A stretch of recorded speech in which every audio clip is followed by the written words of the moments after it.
Green city मरी, दिलकश और दिलफरेब मंजर, जहां रिहाइश हर एक का ख्वाब। मुकम्मल इंश्योर्ड प्रोजेक्ट, जहां 5, 8 और 10 मरला के प्लॉट्स और मकान दस्तयाब हैं।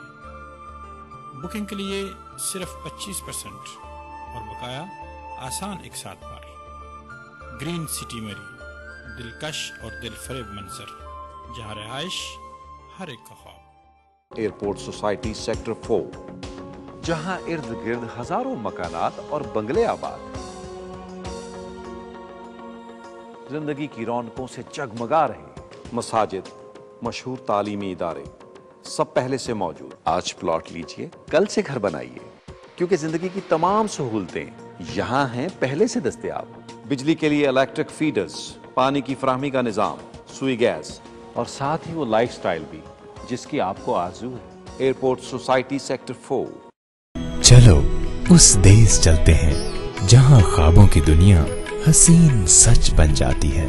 Royal villas in royal garden Sialkot international airport से मुल्हिका 5 और 10 मरला के तहजीब डिजाइन के घरों और 5, 10 मरला और 1 कनाल के प्लॉट्स का शानदार रिहायशी मंसूबा, फौरी कब्जा और तामीर की इजाजत। घरों की बुकिंग सिर्फ 10% से, प्लॉट्स की बुकिंग सिर्फ 5% से, बकिया अदायगी 5 साल की आसान साथ में। अपने देश में अपना घर, royal villas in royal gardens. Marketing by Al-Qadir global business private limited. आपकी रिहायशी और कमर्शियल प्रॉपर्टी की जरूरियात के लिए बेहतरीन इदारा। इस्लामाबाद, मरी, लाहौर और सियालकोट में रियल एस्टेट के बेहतरीन projects. Pakistan property Kuwait. Real estate में हर किस्म की महफूज सरमायाकारी के आला मौके दस्तयाब हैं। तो देर किस बात की, अभी राब्ता करें।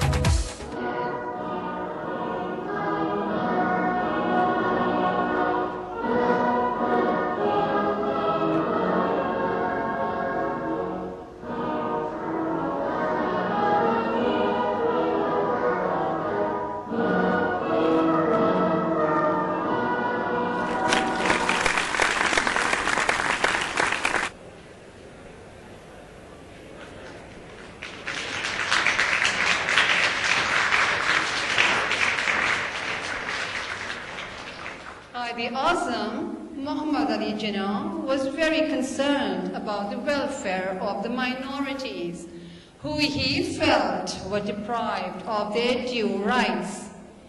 He and his sister, Mohtarama Fatima Jinnah, also known as Madre-e-Millat, were staunch supporters of women's rights and the empowerment and emancipation of women. Mohtarama Fatima Jinnah was a source of awakening of women's rights. In the end, I would like to thank our chief guest, His Excellency Iftikhar Aziz, and the embassy staff for their assistance. Our patron, Dr. Hasna Iftikhar, for her unflinching support, and all the well-wishers and generous sponsors of Pakistan Women's Forum. Last but not the least, my executive committee for their hard work and sleepless nights. Thank you once again.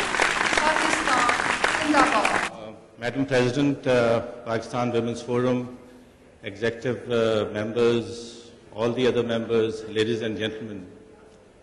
We are gathered here today to celebrate actually 2 occasions. One is indeed Pakistan Day, and the other, since this function is organized by the Pakistan Women's Forum, to celebrate the women of the world and indeed the women of Pakistan.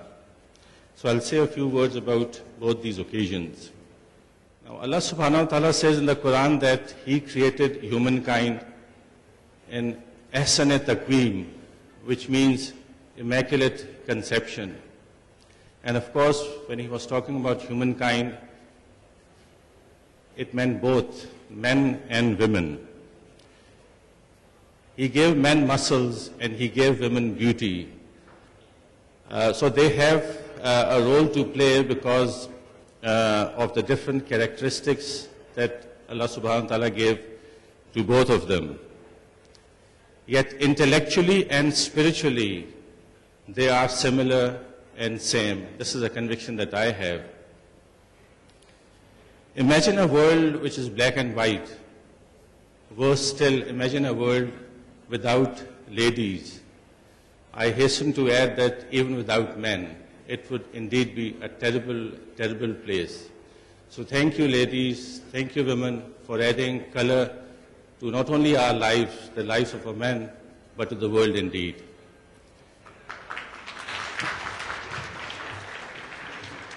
Now, coming to Pakistan, it was also an immaculate conception, because the spirit behind it was that the people of the subcontinent, the Muslims, they thought that they wanted a nation created so that they could practice their religion, their ideology, and their lives according to their own well-defined principles.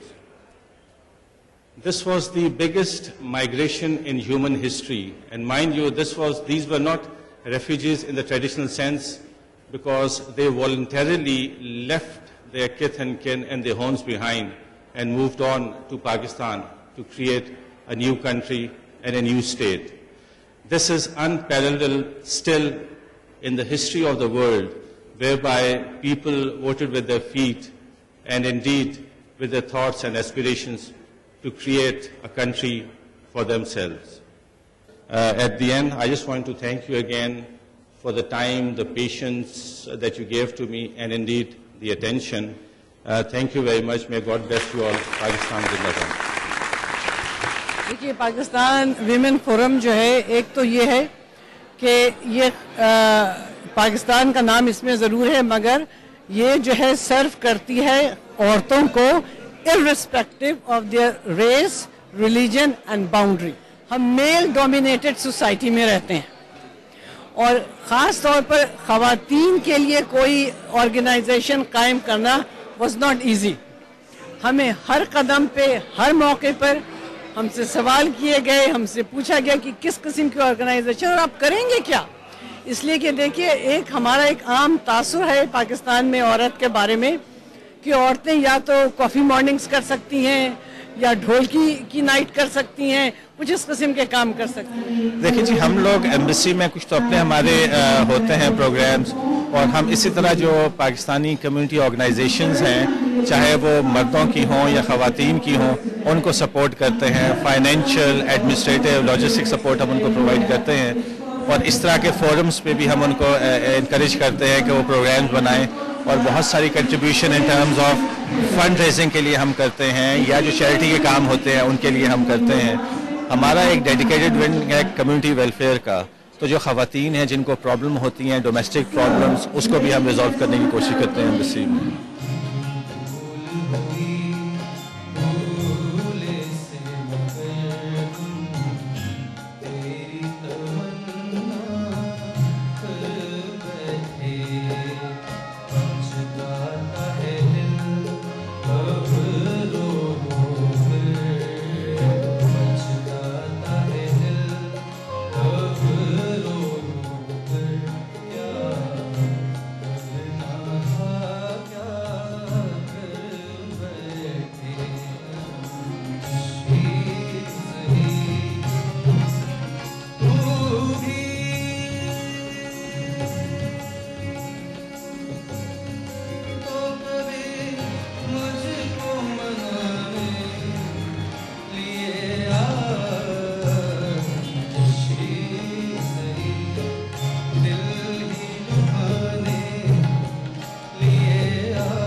Programme का बकिया हिस्सा इस break के बाद मुलाज़ा फरमाएं।